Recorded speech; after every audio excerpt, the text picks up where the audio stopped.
The Awakening of Joel Singer, Part 11, Meet Me at the Capitol. Written by Scott McCaffrey, narrated by Luke Welland. Major Pascal was yanked inside the mountain, pulled through an open dock door as his captor became his protector. Pascal knew the Daisy Cutter had a kill radius of 900 feet. He figured they would be about 50 feet away when the bomb struck. The stone ceiling prevented a leap. They managed 3 steps before Pascal was blinded, deafened, and thrown faster and harder than his senses could measure, up and out of the instantly shredded section of cave. When his sight returned, he found himself sailing 100 feet above what looked like nothing more than a field of ragged boulders. His captor had wrapped his arms around him from behind, taking a blow that he knew would not have just killed him, but vaporized him. They hesitated for not even a second as they landed. The CV found a path through the chaotic rubble as guns blazed overhead, and within seconds they were back into a crude, man-made chamber. Only now did Pascal see the immense gaping wound that covered the CV's back. "It's already healing," Pascal heard through ringing ears. He did notice it now. Blood starting to coagulate, shredded skin starting to regenerate. He found himself in what looked like a dimly lit bomb shelter, which was precisely what it was now. Canned provisions were on a shelf, adjacent to a half-dozen cages and a generator. "I'm not going to bother putting you in one of those," the CV said. "We are well into the mountain now. They would have to drop many of their largest bombs to get us here. If you leave, you won't survive." Pascal did not doubt that for a second. He only wondered how he would die first, the deadly chill of the air or the searing heat of a bomb. Another CV with a prisoner came through a side tunnel as Greg took his leave. "We're going now. We'll draw the fire away from here, then make our escape. We'll get you back home when the time is right." Sometime after, they stopped dropping 15,000-pound bombs, Pascal guessed. Greg separated from his comrade and went out through a tunnel, then through another dock door to an outcropping. The bombers spotted him quickly, as was his intention, but he was in a better spot now. This time, as the bomb fell, he was back inside the cave in 2 seconds and leaping toward a waiting escape hatch. He plunged downward. These chutes were made for the CVs only and would have killed an ordinary man.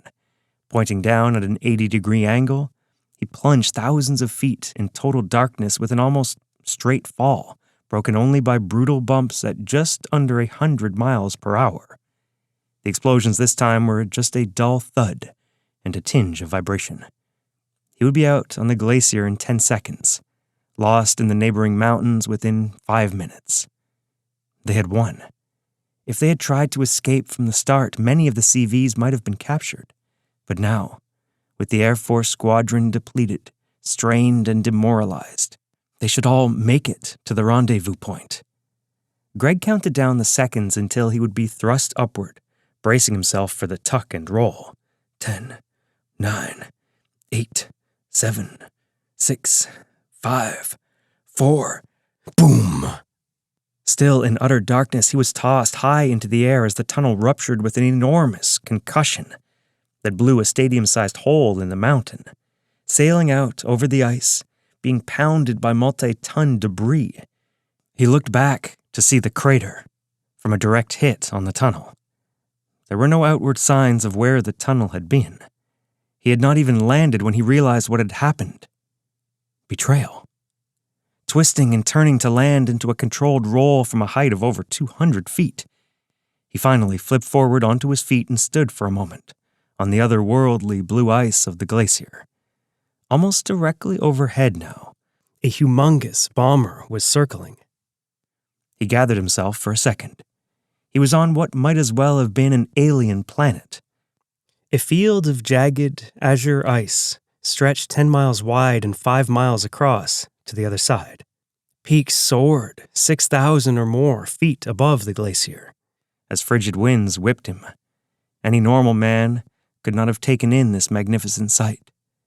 He would have been killed within seconds by the minus 100-degree wind chill. He could make the 5 miles across in under 2 minutes, he figured. too long to avoid another bomb being dropped. He looked back. The second bomber had placed itself low above the closer mountains behind him, a certain kill shot. He looked forward again. He would have no rocks to buffer him from the heat of the next blast. The approaching C-130 already had its bomb doors open. He started to run. Tim's attention was taken from the downed jet almost immediately. A loud ruckus had broken out among the reporters, even more so amongst the still conscious soldiers.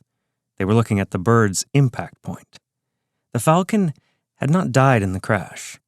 It was on the ground, placing itself between the oncoming CVs and the Capitol. It started to grow, shifting, bulging, metastasizing into something alien, monstrous. Even the CVs hesitated for a moment as the beast grew to a height of 50 feet and a width of twice that, sprouting arms as quickly and suddenly as popping corn. And not just any arms. Wrinkled, sinewy arms of gray, long as the beast was wide and 4 inches or more in diameter. The body of the thing took shape now, a mound of red flesh the size of one of the tanks around it, taking on the semblance of a squid. Arrows poured into the alien body, which squirted blood but continued to morph. A thick shell sprouted up and over the body, surrounding it on all sides within seconds. It formed a donut-shaped armor all around the vulnerable flesh, a shape that Tim now recognized. A nautilus. What better animal to challenge 2,000 superpowered soldiers than one with 90 tentacles and heavy armor? And now, Tim knew what he was seeing. The first one. The special one. The rejected one. Joel had come. Joel had planned for this battle deliberately and meticulously in the training room back in Nevada, so he could react instantly and instinctively now. Before he had even fully manifested as a giant nautilus, he was already making tweaks, signaling chromosomes on his skin to activate or deactivate. The thin membranes on his tentacles became bulletproof rhino skin. The inch-thick nautilus shell bulged into the foot-thick armor of an ankylosaurus. The projectiles of the CVs bounced off the sheath that not even the jaws of a T-Rex could penetrate. Joel went on the offensive. The tips of his massive swirling arms morphed again, this time into the giant barbs of a sea anemone. They fired outward, shooting like dozens of organic spear guns in unison, reaching their targets instantly. He pumped the CVs with enough tranquilizer to put an elephant to sleep immediately. It had no effect. Dr. Harrington's adjustment had been thorough. The CVs chopped through and yanked off wholly Joel's tentacles, the blunt instruments of their hands rending his limbs all the more painfully. Joel had dared not shut down his pain receptors and the awareness they gave. Tim saw Joel fire his fleshy, tethered barbs into the CVs. The tactic failed utterly, as the CVs solemnly yanked the barbs out in turn. Nothing if not focused. The CVs wasted no time on revenge, but were already scrambling to bypass Joel's huge bulk, even as others ripped his extremities apart. Seeing how quickly the limbs regenerated, they then skipped even this step, simply yanking out the barbs as they ran forward. The elation of the crowd evaporated, as it appeared Joel was a one-trick pony whose strategy had failed. He wasn't. Within seconds, the barbs at the tentacle tips changed into what looked like a series of thin, tightly stacked, fleshy plates, about 3 feet in length, rounded at the end, with a hole at their centers. The transformation was accompanied by a rupturing of the street beneath Joel's monstrous body, and the sound of water pipes bursting below. Just as the first CV was passing Joel on the side, a charge flashed from the nearest tentacle, sending out a dense blast of electrified water that ripped into the CV, sending him crashing through the thick concrete walls of the American History Museum, 200 feet away. The high-voltage waves continued to rip into the CVs, as Joel's dozens of tentacles swirled in a frenetic dance. Tim's attention was nevertheless caught by something new. The first CV Joel had blasted, now returning to the field. So the streams weren't lethal, hopefully by design. Not every CV tried to rush past Joel. 20 or so backed up, and fanned out to go the long way around the nearest museums. They needed to go 200 yards at least to swing around and get on the far side of the museums. They made it within 5 seconds. Tim turned so he could spot the attackers coming around behind Joel and back onto the plaza, nearer the Capitol. Instead, his side vision caught the sight of electrified water streams blasting diagonally through the enormous buildings, ripping apart untold tons of concrete with a thunderous sound. Joel had anticipated the CV's maneuver. They might have been standing 2 feet in front of his face instead of a block away on the far side of a huge edifice. Such was the electrical activity of the CVs that was picked up by the ampullae of Lorenzini organs he now borrowed from his shark cousins. With each successive strike, Joel incrementally increased the intensity, now unleashing blasts that, a minute earlier, he would have thought lethal. Joel's nostrils filled with the smell of ozone, but his ears detected hope. Hundreds of yards away, blasted through a collective 6 feet's worth of mortar and concrete. A CV was breathing the shallow breaths of an unconscious man. His tentacles were a blur as their salvos roared forth, but even as the CV's numbers thinned slightly, their attack grew in ferocity. The tiny gaps of his body that weren't armored received a merciless focus, pinpointing the spaces in the maw from whence his tentacles sprang. Firstly by the dozens of archers who now returned, but supplemented by others who snapped off gun turrets, picked up M16s and tore jagged, pie-sized fragments from the very asphalt. All were thrown with deadly precision and the speed of a cannonball, sharpest edge first. Joel felt the agony of the instruments tearing his fleshy underbelly without respite, hammering him with the speed of a black belt's fists. "Now he fights! Against us!" Dr. Harrington yelled into the phone. Demetrius found himself in a metro tunnel after Joel had crashed his plane, having found punching through the street easier than facing a hail of bullets above it. "He's gone from being useless to being a traitor, sir," Demetrius responded. "Do you see how there is no wasted movement in any of his attacks? Nothing superfluous about any characteristic he manifests."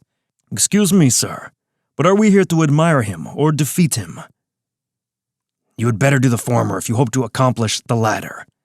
"I understand, and, Dr. Harrington, I think I also understand what defeating him will require. Defeating a man who cannot be knocked unconscious, can't be imprisoned, and can recover from any injury." "You're saying we need to kill him?" "Yes." "Do you realize how many medical advances Joel has discovered? How many lives he has saved?" "Millions, perhaps billions calculating forward." "Do what you must. But only kill him if it's absolutely necessary. Find any other way, if you can." "Understood." Demetrius hung up. "It is absolutely necessary," he said into the silenced phone. Then he called the pilot of the other plane. "Get on the ground. I need your jet." Having cleared out the military's air defenses, about 100 CVs went airborne themselves.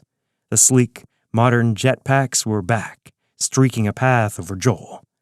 He looked ready to go down alongside the army, even as his tentacles hit multiple CVs with withering blasts each second. It seemed impossible Joel could take more punishment. Tim figured the CVs and jetpacks would get past Joel and be out with the president in under 2 minutes. He looked up to follow the path of the lead CV to the Capitol, and saw a tentacle stretching up after him. He looked down to see Joel doubling the length of his appendages. The CVs flew through the gauntlet of tentacles, like all-pro running backs dodging tacklers. But the tentacles were faster. The first couple of CVs moved to block the slimy appendages. Their rhino skin exteriors now turned into those of a giant octopus, replete with suckers. The first tentacle hit and whipped its end around an outstretched arm. The tip landed not with suckers, but a deformed extremity, the head of a saber-toothed tiger sans mandible.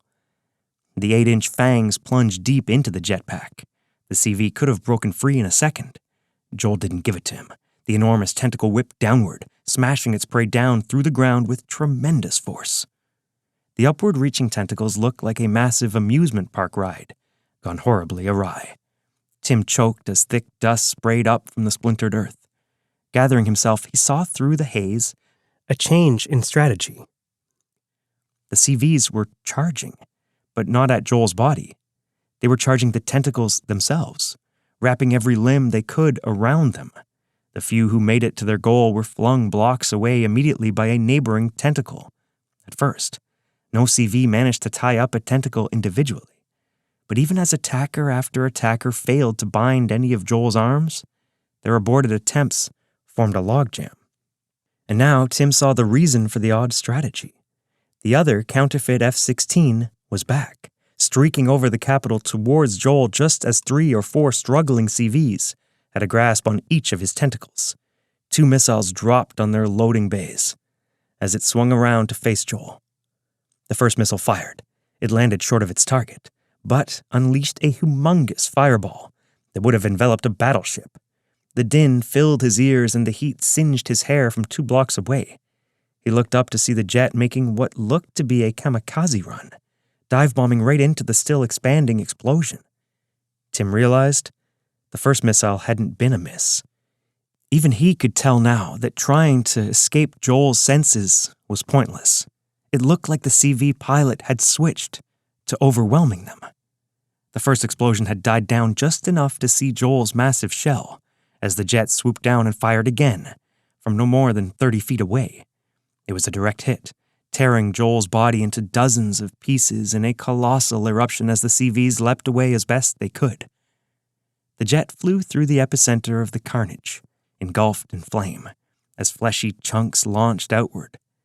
The foot-thick fragments of Joel's shell were turned into boulder-sized projectiles, shattering windows and blasting through cement walls as reporters and soldiers alike scrambled. The pilot ejected a moment after, pointing his flaming husk of a jet up and out towards the Atlantic Ocean.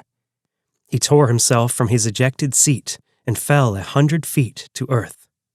His easy landing was no longer striking. The broad smile on his face as he fell was more memorable. Tim recognized him now. Demetrius.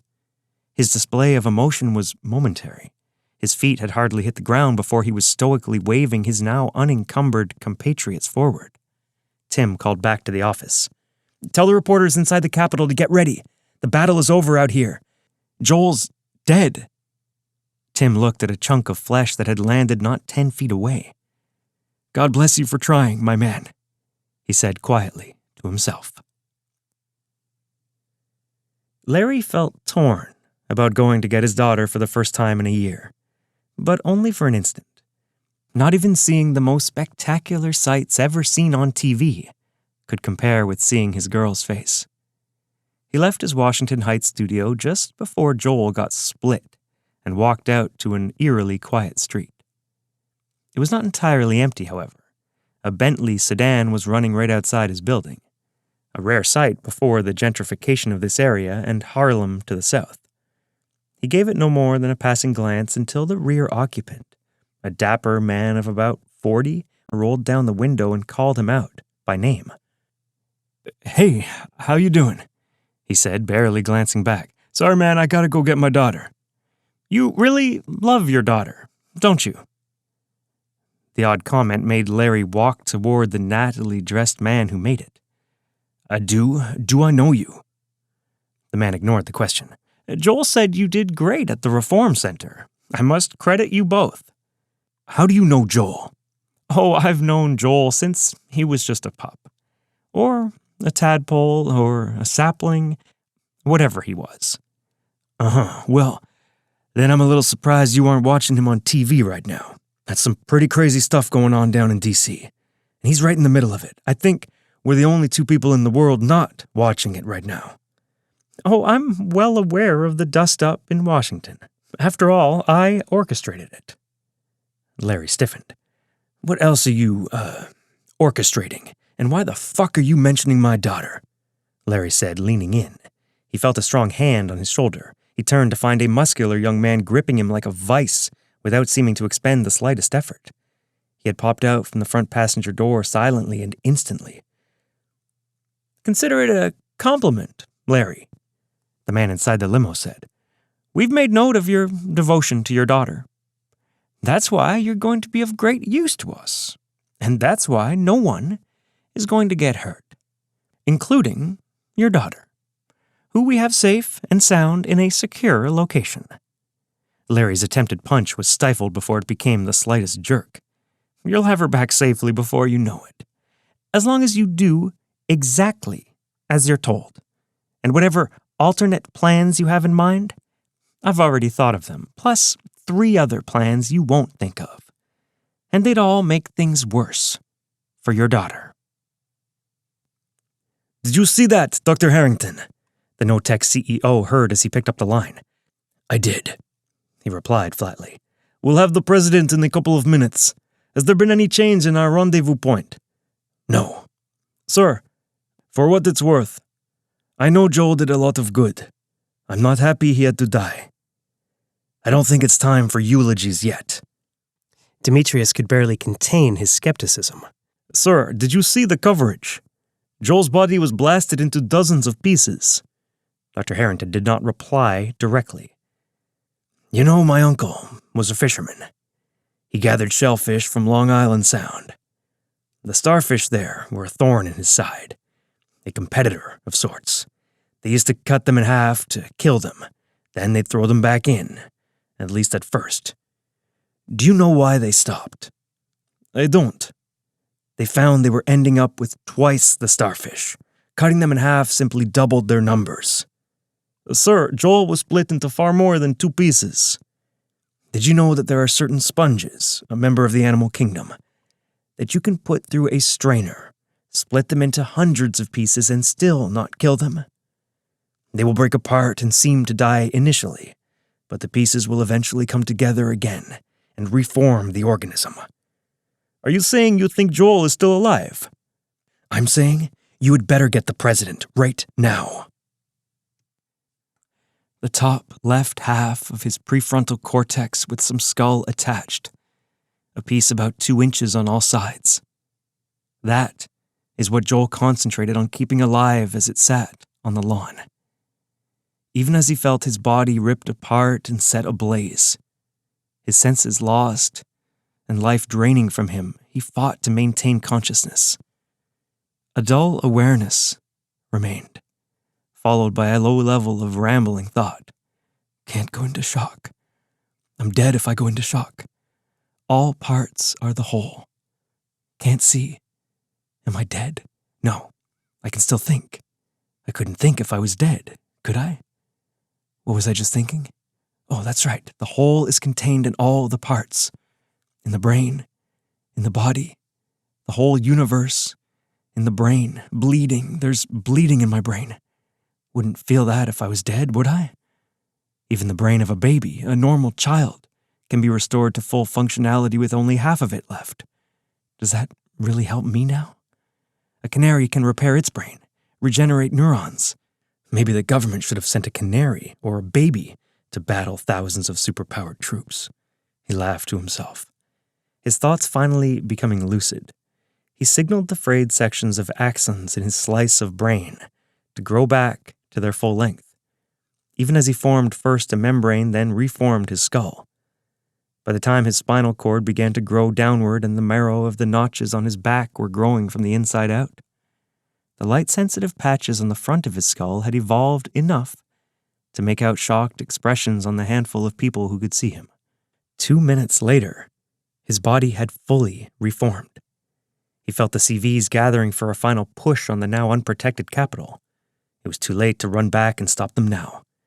He thought back to the second meeting he had with Dr. Harrington, and what he had learned since then. All possible realities already exist at the quantum level. They just need the right signal to manifest themselves.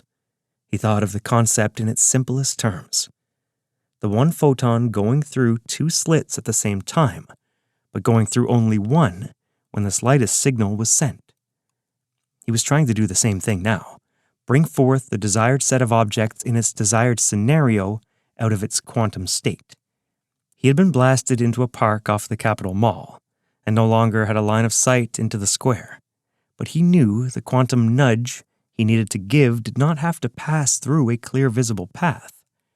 At an unseen level, the super string level, the cosmic holographic plate, the objects he needed to communicate with were already here, inside the 100 billion neurons of his brain. They existed simultaneously as infinitely long waves of uninterrupted strings of ghost particles, representing all the possible states of each object. But Joel was far from the antiseptic, isolated confines of a high-tech lab, interacting with a single subatomic particle. He reached inward, seeking this other, conjoined world that was more real than the visible world, vying to manipulate this underlying dimension of which the tangible, substantial universe was a mere projection. What he felt, overwhelmingly, was a storm. The world was hidden but anything but serene. Waves crashed together, sending each other soaring upward or crashing down in the quantum foam. Particles blinked in and out of existence at a dizzying rate, as their probability waves were cancelled out, then returned. Trying to find the spot to manipulate on a particular particle was like trying to mark the spot exactly 1/trillionth of an inch above the trough of a tidal wave. And this in an unearthly, raging hurricane, with countless other hellacious swells. Joel knew that even the largest objects did exist as waves. He had read that even the moon could, in theory, blink out of existence due to quantum fluctuations and the wave-like aspect of every object, although it was extremely, extremely unlikely. Joel was exhausted already. He found that just detecting the quantum signatures of large objects was like trying to pick up a radio station in New York while standing in Tokyo with a regular FM radio, and this in a parallel world where there were trillions of radio stations broadcasting from every square inch. Joel turned his attention instead to individual subatomic particles, which he found he could not help but influence as he strived inside his mind. He resigned himself to achieving his aims step by step, just as his targets had been built in the first place.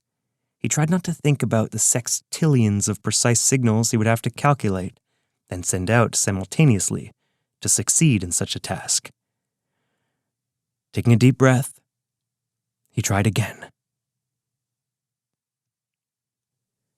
Demetrius waved his far-flung companions to gather towards him as he spoke over his communicator. "This is it.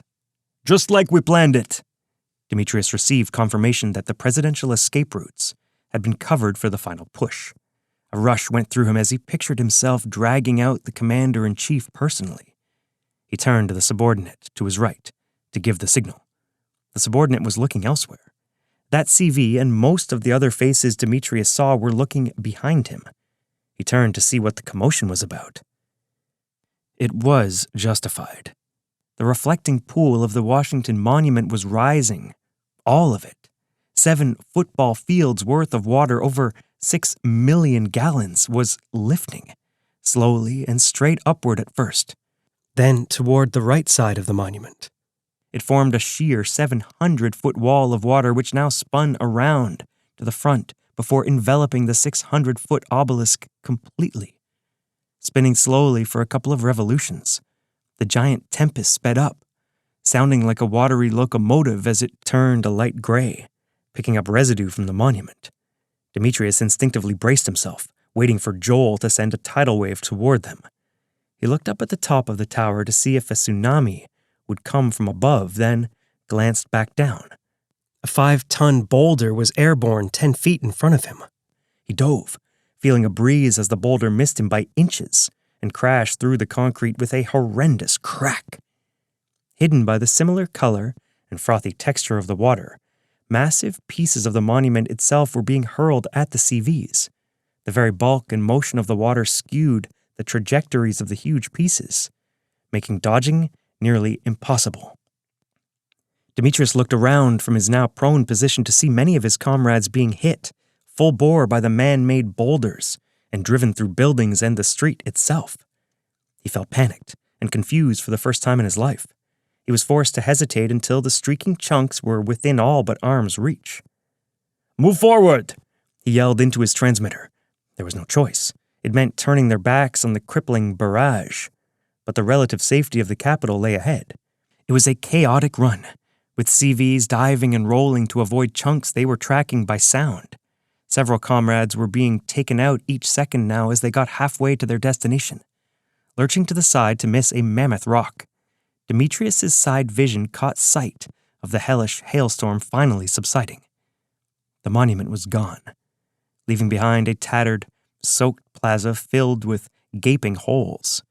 At least a half of the original force of 2,000 had been taken out. A few dazed CVs stumbled out of the pits, but Demetrius waved them off. CVs without their full faculties could endanger them all. He instructed them to go somewhere to heal. A leading edge of a dozen CVs moved warily but quickly forward, traversing 100 yards worth of upheaval within 5 seconds. The front CV was 2 blocks away now from the capital, and was taken out by a steel bunny riding a stone. Tim had seen the sudden movement from the Smithsonian Sculpture Garden, but only once the CV was down could he see the oddly proportioned animated statue that had leveled him with a vicious kick. It was joined immediately by even odder specimens: an 8-foot-wide gangly steel spider, a 20-foot-high typewriter eraser that looked like a giant rolling paintbrush, and from the other side of the plaza, a stainless steel, 17-foot-tall tree.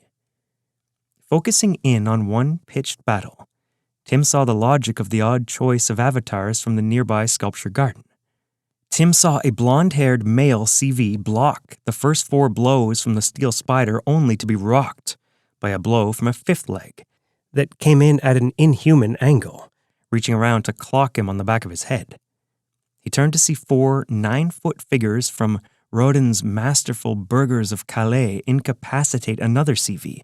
One swept the CV's feet with his surreal metal cloak, while another punched him through the wall of the National Gallery of Art 50 feet away. The CV's movements were so precisely adapted for battle against human fighters that they were off by millimeters against their unnatural opponents.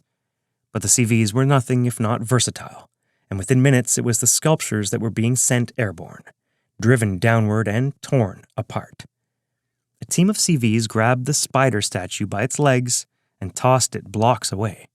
The rock with the rabbit on top was sliced in half by a snapped-off stop sign. The furiously spinning 20-foot typewriter eraser smashed scores of CVs with its wheel through Smithsonian marble walls before a brave team of 30 CVs linked arms to absorb its blows and finally tear it apart. 5 minutes after they had begun fighting, the sculptures were spent. But they had cut the CV's numbers in half again. An uneasy calm again settled on the battlefield. Tim saw Demetrius speak into his intercom as he waved his remaining comrades into formation. "Brilliant," Demetrius heard Dr. Harrington say over his earpiece. "Do you see how using the statues helped neutralize your training, while minimizing his efforts? He kept you off balance, all while using his resources with vicious efficiency." Demetrius looked ahead at the cluttered but passable field before him. "Regardless, victory is only 100 yards away," Demetrius replied. "It's going to be a tough 100 yards. After hours of fruitless questioning from the FBI, Francesca made her way past the array of agents into Ron's sound and bug-proof office. Unable to produce charges on either of them, they couldn't keep her from closing Ron's door.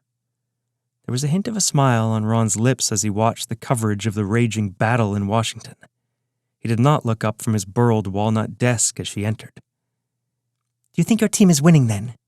she asked, waiting for him to identify exactly who that was.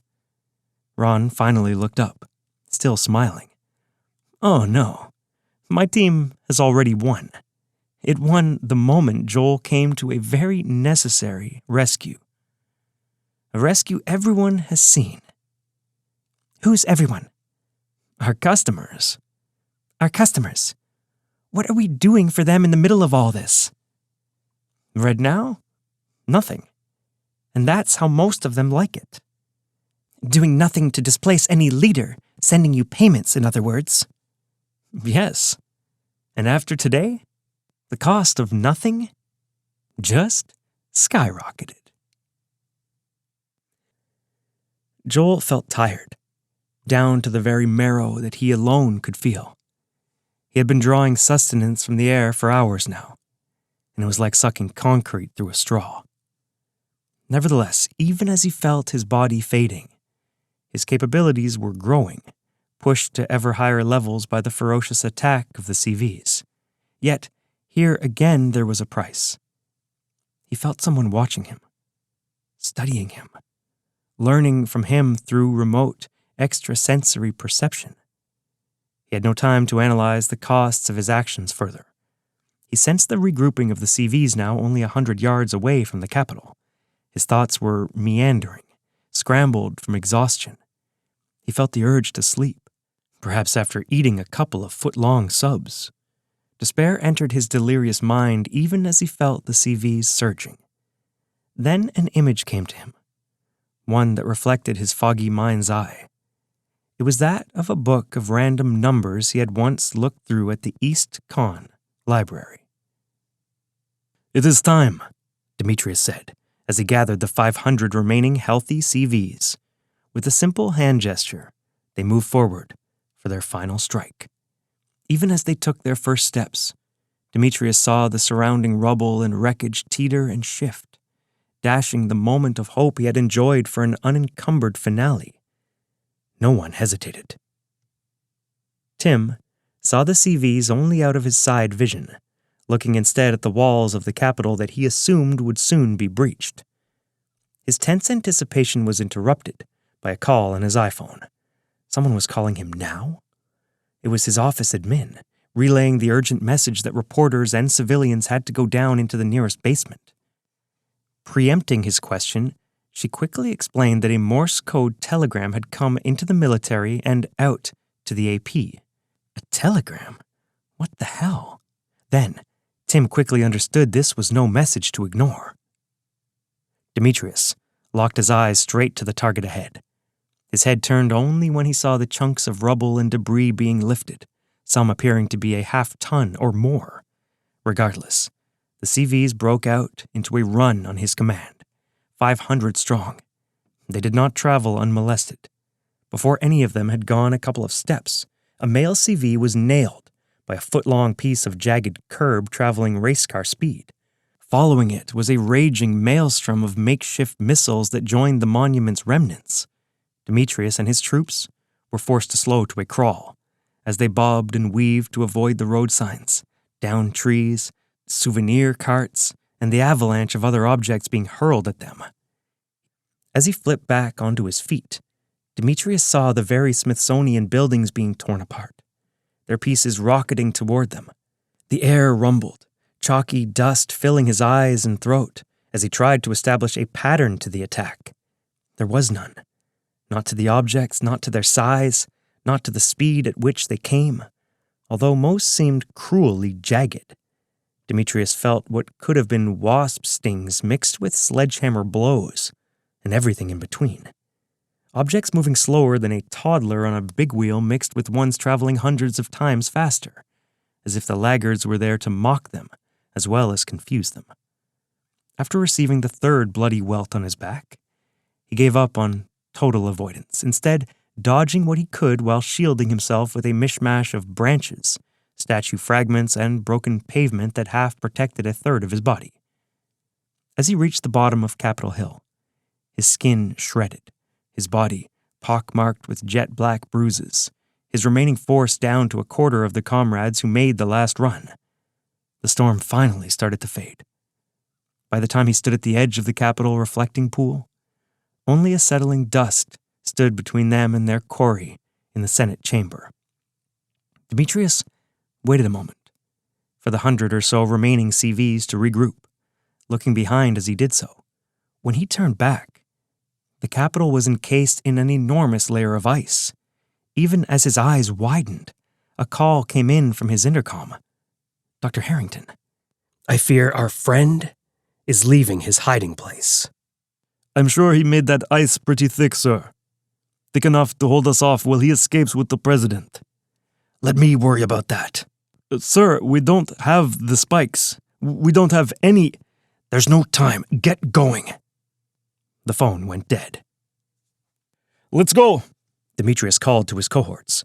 Josh and Alex take 20 troops each and cover any escape attempts. They'll be easy to pick off if they run. Use the DNA trackers. Demetrius ran right for the Capitol walls, leaving a bewildered group of 60 troops behind for a moment before they started after him. Racing over the small bridge and up the last 10 acres of lawn, they were moving at over 100 miles an hour as they moved within a few steps of the solid ice dome. Demetrius let out a piercing yell as he leapt feet first at the dome, resigned to grotesquely broken limbs bouncing off a 2-foot-thick wall of ice. Tim, along with his colleagues, emerged from their makeshift bunker onto the platform at the top of the National Gallery steps. He saw the CVs leaping at the huge ice dome, reflexively cringing as he waited to hear the loud cracks of bones. Boom. Tim flinched as he saw the dome instantly vaporize into a mushroom cloud of electrified dry ice, into which the crowd of leaping CVs disappeared. He found himself quickly enveloped in the rolling storm of gas that covered blocks in every direction. He remembered, even in his sudden blindness, that they had cameras rolling inside the house chamber. He ran to catch the new battlefield. I just need to make it to the other side, Greg thought to himself, as he looked at the peaks on the far side of the glacier. The glacier was in parts as smooth as a placid lake, and in others as jagged as a writhing water sprite, instantly crystallized by Medusa's gaze. Picturesque as the setting was, however, he failed to find a path that would provide cover. His ears let him know his split second of strategizing was over. Another of the massive bombs was falling, this one directly overhead. The pilot saw the CV digging his feet into the ice below. He was running at over 80 miles per hour within 2 seconds, and leaped over 100 feet with every soaring, seemingly effortless spring. The explosion was faster. The deafening eruption of the daisy cutter, while a little behind its target, overcame and engulfed the enemy as it instantly created a racetrack-sized crater. The target emerged from the fireball alive. He landed back on the ice, visibly burned, clothing tattered but undeterred. Greg continued to flee, oblivious to the searing heat just behind him. The din of the explosions reverberated in his ears a second, then a third time. But now he was in a groove, tracking just ahead of the bomber with 2 more leaps to safe passage. He looked up to find his path one more time, and saw the bomber pulling ahead of him. He was in midair when he realized the ruse. Greg thrust his arms in front of his face, too late to save his singed eyelashes. The expiring of the flame revealed his path, a 500-foot wide, 1,000-foot deep pit that had been instantly created. He was now falling helplessly and seemingly endlessly down into it. His superhuman leaping ability turned into the albatross that was sending him to his doom. A slightly off-center landing along with a layer of newly created slush provided for a broken clavicle and severely sprained ankle instead of death, as he crashed as much as rolled onto the pock-marked uneven ice pit, its ridges cracking his bones and scraping off his skin. Only now did he have a couple of seconds for the agony of the enveloping flames and horrendous fall to sink in, while he kneeled in his soggy sinkhole. The smell of his cooked flesh mixed with a growing scent of exhaust. He looked up to see the roaring C-130 overhead. "Don't move!" the loudspeaker blared. The plane had tracked slightly behind him intentionally, then sped up when Greg had too much momentum to stop himself. It was not something that could have been done on the fly. The strategy would have required intimate knowledge of the CV's abilities. Looking up at the weapons bay doors, Greg realized that the pilot could now kill him at will. Trapped, wounded, and betrayed, Greg did the unthinkable. He raised his arms in surrender. The last couple of steps were a blur, as Demetrius's training kicked in and he crashed through the walls of the house chamber, followed by his troops. And there she was, the lone politician not to be moved to the basement, sitting at the top of the universally familiar room, right where she had recently given the State of the Union speech, in a crisp suit and blonde hair peppered with gray. Of course, She did not usually give the speech surrounded by over 20 heavily armed troops right on the same podium, and 500 more in the chamber, with a mixture of rifles and Browning-mounted machine guns. But Demetrius knew they could take the guards down in a few seconds. "Madam President," Demetrius said, as 520 armor-piercing rounds were trained on him, "have you decided to meet our demands?" The response was firm and immediate. "Your demands will not be met. Surrender now before more people get hurt." Demetrius shook his head quietly. "That was the wrong choice, Madam President. I'm afraid you'll be coming with us." His sublime ears picked up the pressure being applied to 520 triggers as he started to take his first step forward. The next sound was much easier to hear. A giant earthworm, the size of a great white shark, burst through the blue carpet in front of the president's dais. Basketball-sized chunks of rubble were launched upward clear through the roof, even as dirt from beneath the Capitol filtered into the enormous maw of the worm and the sharp edges of its gullet. Demetrius's nose filled with dust as the worm rose wholly into the air. The beast morphed fully into human form before it even landed, as Joel now somersaulted smoothly onto his feet. Demetrius remained phlegmatic. "Ah, Joel, good to see your real face again. I hadn't seen it since the last time we defeated you." Joel ignored the jibe. "Drop your weapons before someone else gets killed." Demetrius scanned the room. With the CV's tranquilizer guns going at full speed, they could have dropped every soldier in 5 seconds. Joel had made things more complicated and much more dangerous. Now, it was difficult to see how someone wouldn't die of friendly fire or a ricochet. But then, that should have been as obvious to the president as it was to him. Demetrius felt Joel would refrain from using deadly force, although he had been more confident in Joel's restraint before they had splattered him into 1,000 pieces. "Stand down, Joel. You're only making the situation more dangerous." "I will not," Joel replied. Demetrius smiled. "I was hoping you were going to say that." Demetrius stepped forward and found himself interrupted again, this time with an urgent call, a call only one man was allowed to place. "I'm going to have to take this call," he said to an obviously perplexed crowd. "Hello, Dr. Harrington. We're on C-SPAN's embedded cameras, are we? I'd wager they're getting their highest ratings ever," Demetrius said.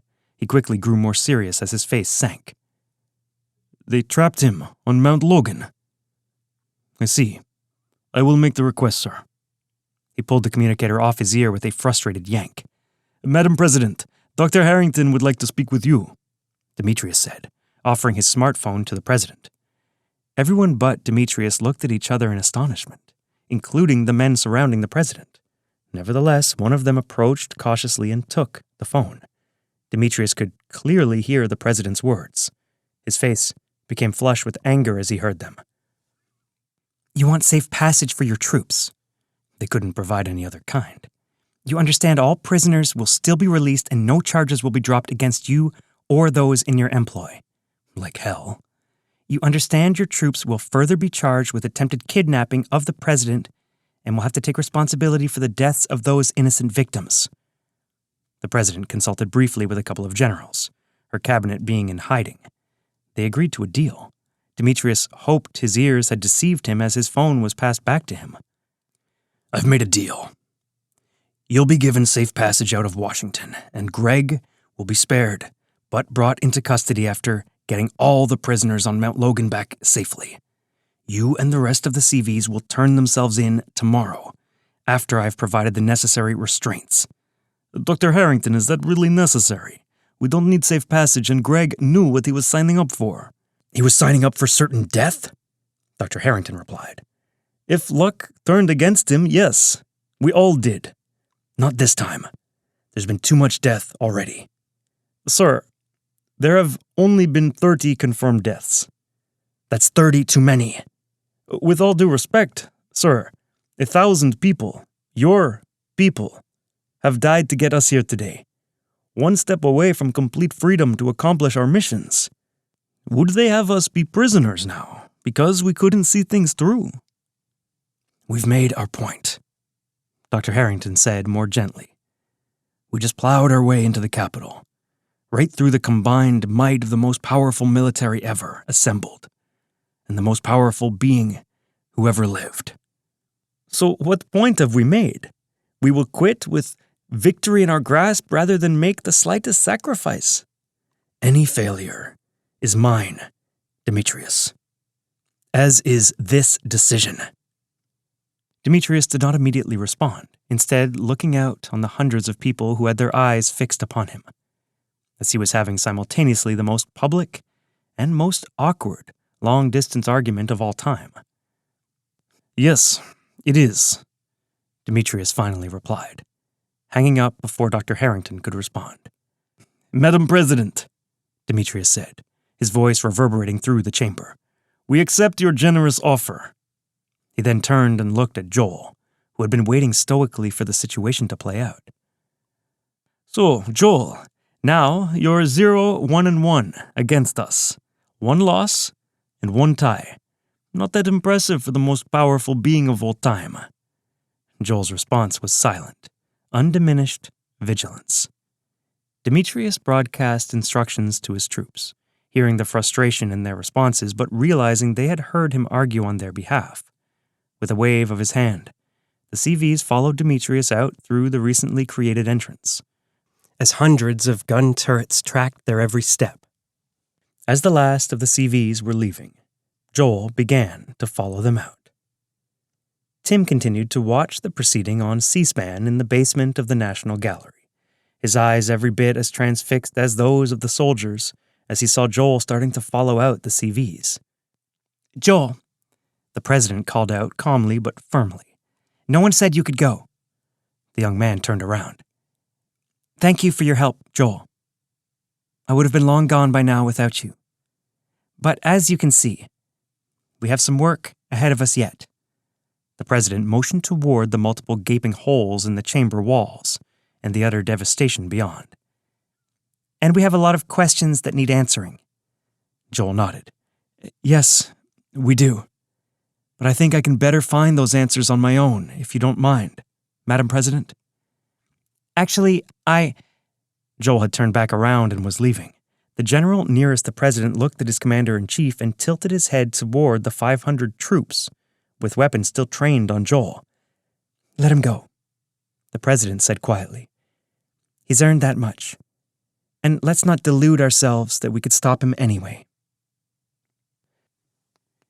Tim switched stations to see the view from a helicopter-mounted camera.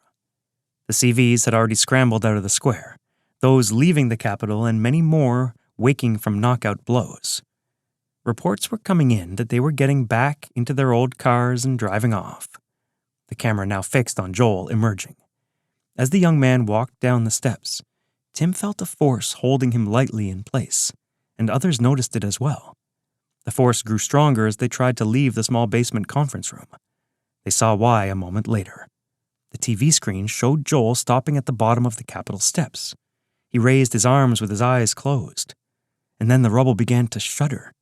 Like a scene of simultaneous explosions put into rewind, the rubble began to move, at first falteringly, then with quickening purpose. Dust coalesced into pebbles, then into complete blocks of marble, brick, and stone. Stop signs flew back onto their suddenly straightened posts as the pieces of the mammoth Smithsonian and government buildings went back into place. Far from being simply cobbled back together, the structures were put back together in toto. Cement heated, then cooled. Metal spot welded itself back together. Overhead wires reconnected and began to buzz with energy. Even paint stuck itself back into place. Tim was most struck by the sight of the Washington Monument being fused back together. First, its elevator went back into place. Then SUV-sized blocks of marble flew upwards of 600 feet in the air. As they finished forming, while shimmering tubes of water 10 feet in diameter arced around the massive monolith on their way back home to the reflecting pool.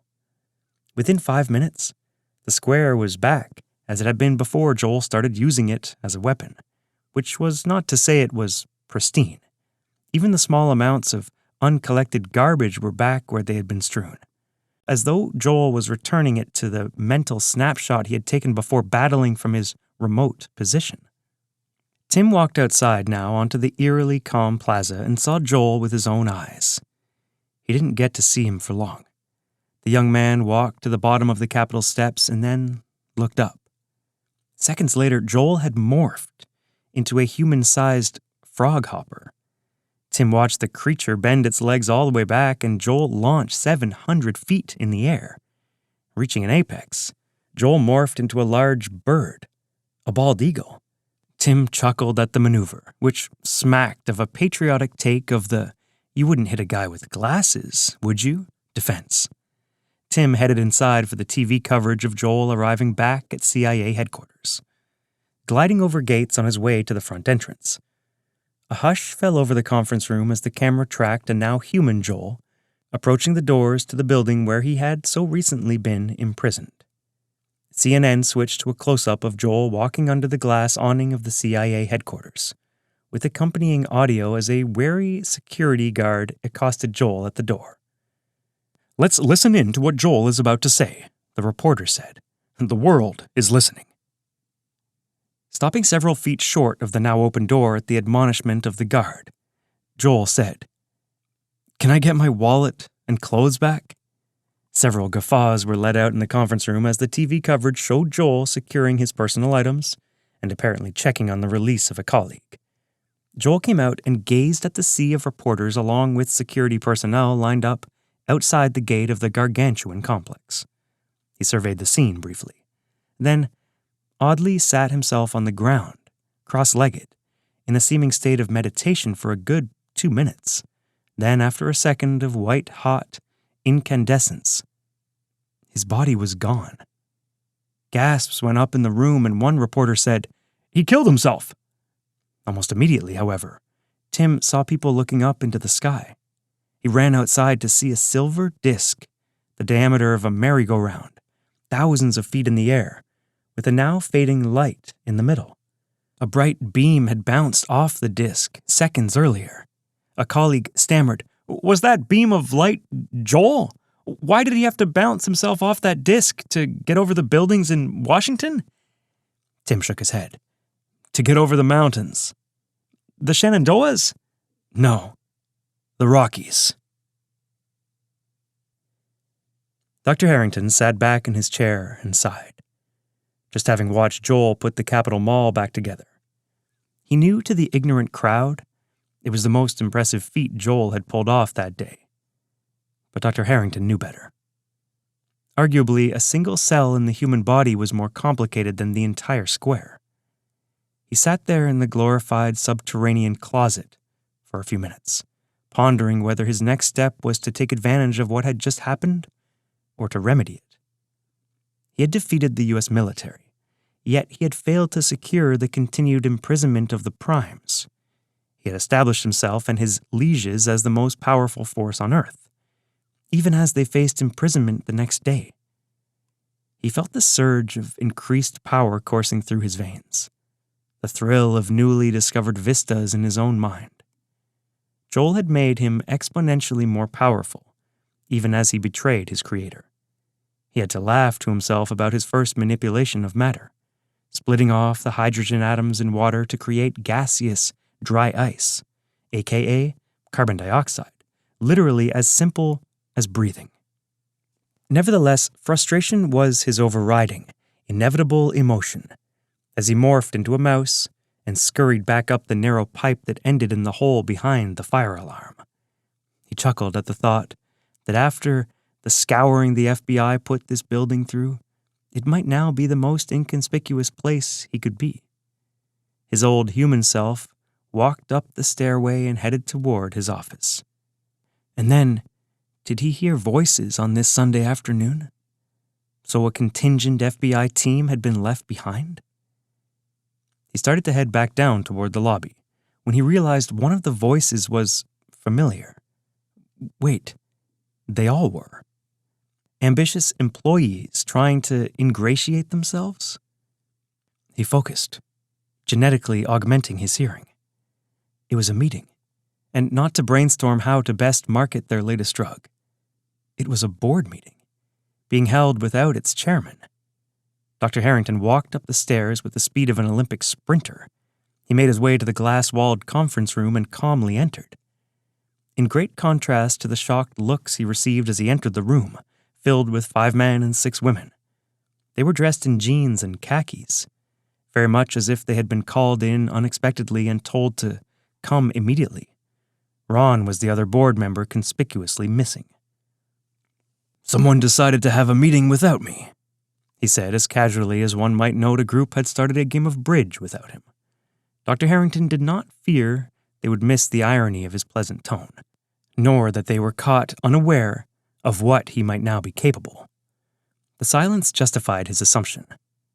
After an interminable minute, Frank Mackey, the fit, polished CFO, spoke. "We're here, Bob, to vote for a new CEO," he said with surprising forthrightness. Dr. Harrington responded with only a slight increase in agitation. "Gee, that's odd, Frank, considering this is a privately held company. I've passed up many a nice payday to keep it that way, just so I could avoid this type of situation." The CFO grew angrier. "This may be a privately held company, but it is still chartered through the U.S. government. The one you attacked today, killing at least 30 people. The federal government is taking receivership of the company, effective immediately, and we were ordered to come in today to appoint a new CEO, who meets with their approval." "I see. And if I might be so bold, we could perhaps have helped you if you had kept us in the loop. You haven't had a board meeting for over a year, and even then you held a 15-minute meeting that told us less than we could have gotten from the newspapers." Another member interjected. "For God's sake, we've been threatened with treason for activities where you kept us totally in the dark." Dr. Harrington was unmoved. "You're totally unaccountable for those activities. That was my favor to you, my burden to bear."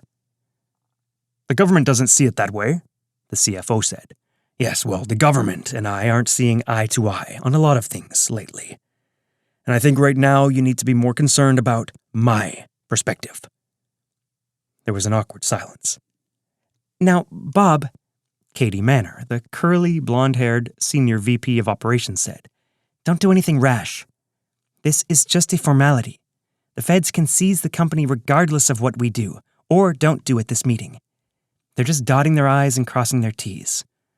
A halting, empathetic smile grew on her thin, stricken face. Dr. Harrington responded. "Well, I suppose I should do the same."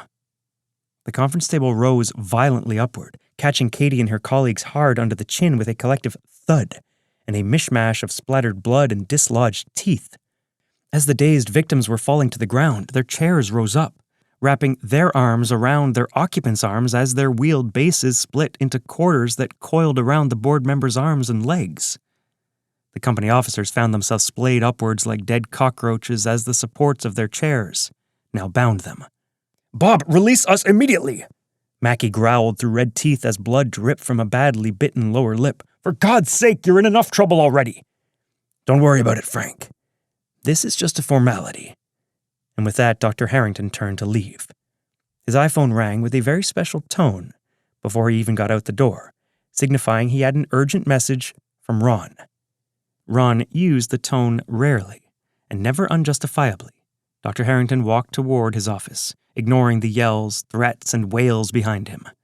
He knew what to expect when he reached his office, and as such, its ransacked condition did not faze him. He stepped over a filed drawer and headed toward his overturned and cracked mahogany desk. He batted a stack of lopsided files off his chair and sat down. He saw that he had a video message from Ron, which wasn't like him. He clicked on the file, and a few seconds later the screen showed Ron sitting, with a camera apparently propped up on his desk. In the background, Dr. Harrington could see that Ron's office was as disheveled as his own, so the video was recent. Ironically, Ron seemed jovial as he began to speak. Bob, thanks for playing my message. I imagine you're curious as to why I sent it urgently. I assure you it was justified. I have some good news and some bad news. Let me start with the good news. I'm sure you could use some on a day like today, he said, motioning toward the chaotic surroundings. Greg has been released on his own recognizance. Dr. Harrington shook his head in disbelief. It made no sense for the government to release their best bargaining chip without conditions. He launched another browser on his smartphone to confirm Ron's report. "Now for the bad news," he heard Ron say as he Googled for news of Greg's release. "The government will be charging you with murder for the dead pilot and the others killed in his crash, and treason as well."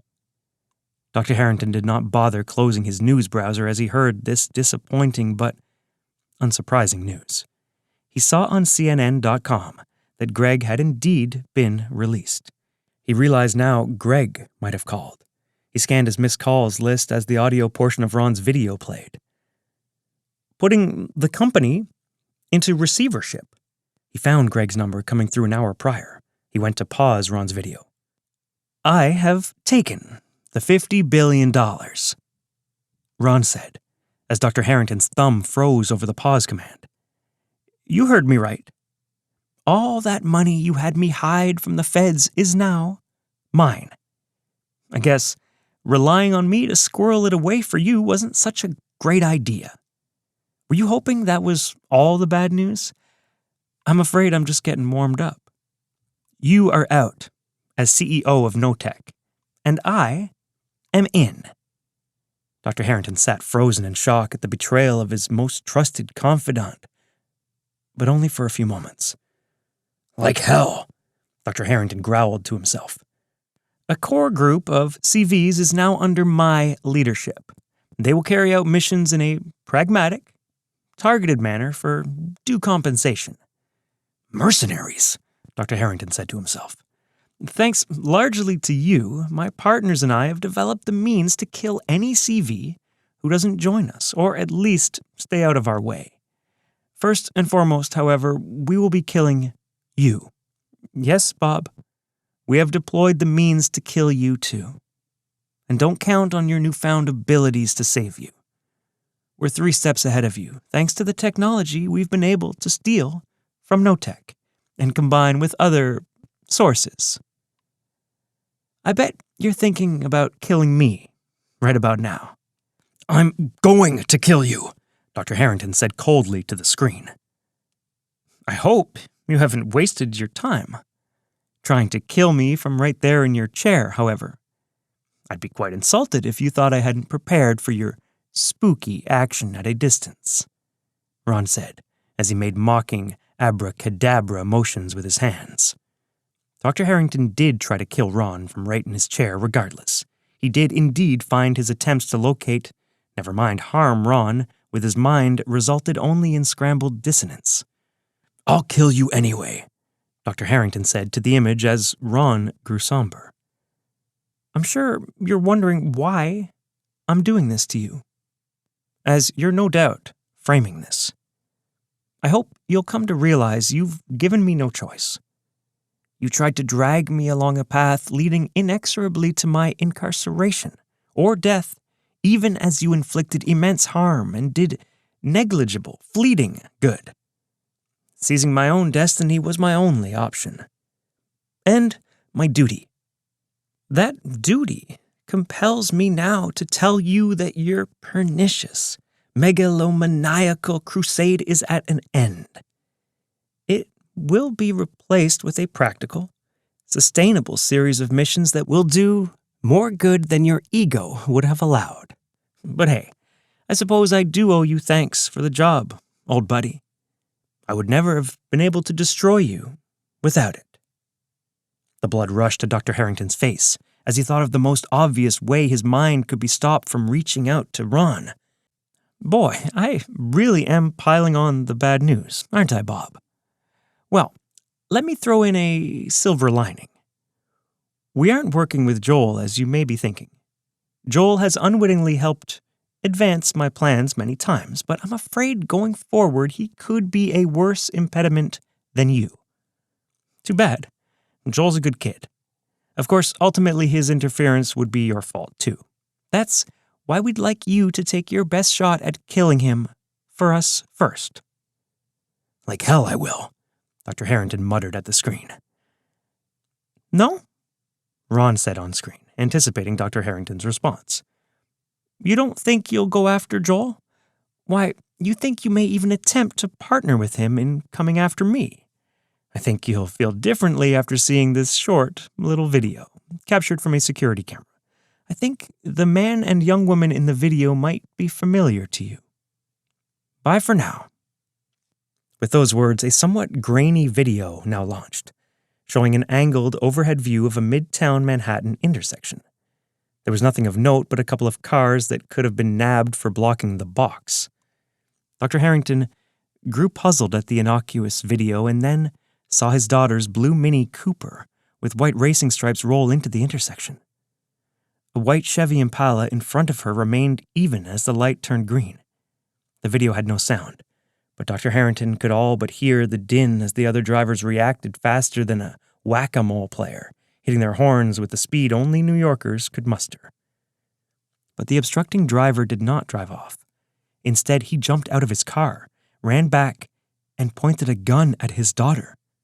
He pulled her out of the driver's seat, the look on her terrified face hitting Dr. Harrington in the gut like a sledgehammer. He recognized the man as well. It was Larry, one of the first vermin released from Joel's zoo, a man trumpeted as a success of his program. That man now had his daughter by the wrist, tearing her blouse as he was shoving her into the trunk of his dirty old car like a bag of kitty litter. It was all completed within 20 seconds, after the light had turned green. The transposed video closed, and Ron's face was back on screen. Dr. Harrington snapped out of a trance as he paused the video. He minimized it now, and looked at his missed call list. His daughter had called while he was in the basement. She picked up his return call immediately, sounding relieved yet concerned. "Jessica," Dr. Harrington asked, "are you all right?" "Yes, Dad, didn't you get my message?" She responded somewhat oddly. He understood. She had left him a message letting him know she was all right so he wouldn't call her back, as his cell phone was being traced and his daughter was now surrounded by FBI agents. It did not concern him.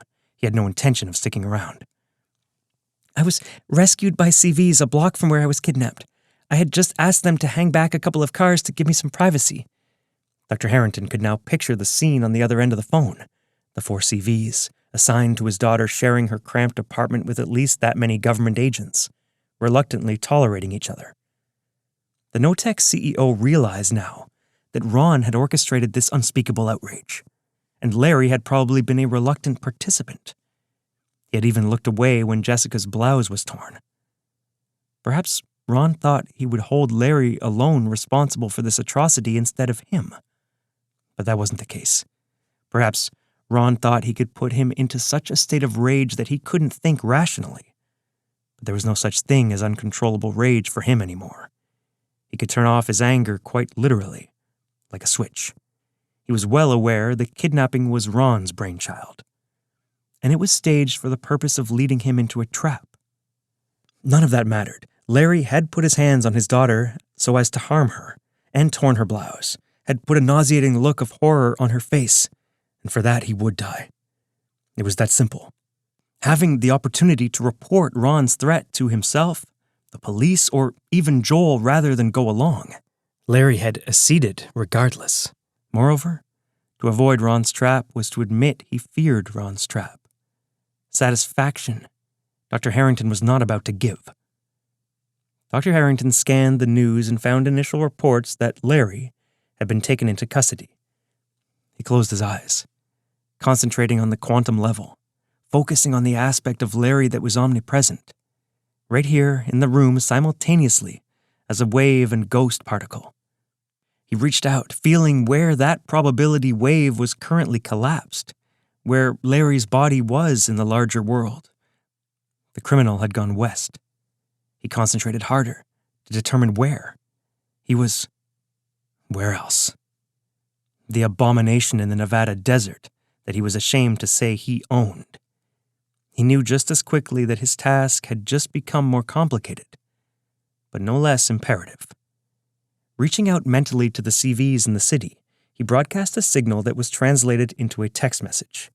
He then turned and moved his arm toward the wall. The air began to ripple.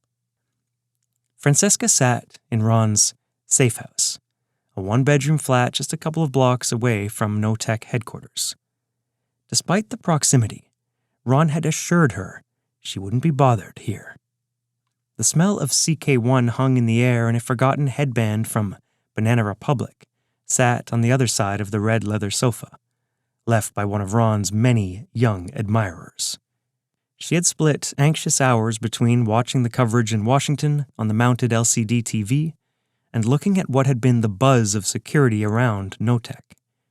She looked down to see only the local authorities remaining below. And then the top-floor window of Dr. Harrington's office exploded. Francesca jerked her head upward as a geyser of glass and warped metal erupted from the building. Dr. Harrington himself emerged, held aloft 500 feet above street level, in the eye of a vortex of his own making. Thanks for listening, folks. That's it for now. Please like and subscribe if you haven't already. And don't forget to share with someone you know who might also enjoy.